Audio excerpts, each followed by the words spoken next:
Keep praying my friend, keep praying my dear brother and my dear sister.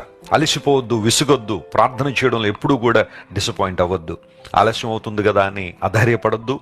దేవుడు మర్చిపోయాడేమోనని వేరే విధంగా ఆలోచన చేయొద్దు. దేవుడు నీ ప్రార్థన వింటున్నాడు అంతే.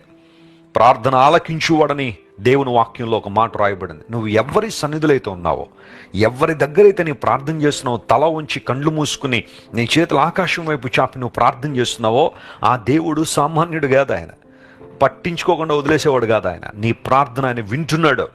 ఇదే విశ్వాసం, ఇదే నమ్మకంతో 2025 సంవత్సరాల ముందు కొనసాగు. దేవుని సన్నిధిలో నువ్వు చేసిన ప్రార్థనలు ఆయన సన్నిధికి చేరుతూ ఉన్నాయి. తగిన సమయంలో దేవుడు నీకు జవాబును ఇవ్వడానికి సామర్థ్యం కలిగిన వాడు. ఎంతోమంది ప్రార్థనలు దేవుడు అంగీకరించాడు.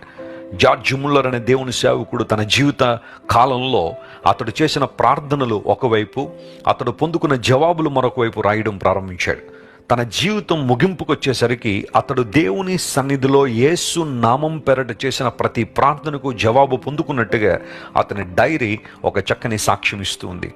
నీ ప్రార్థన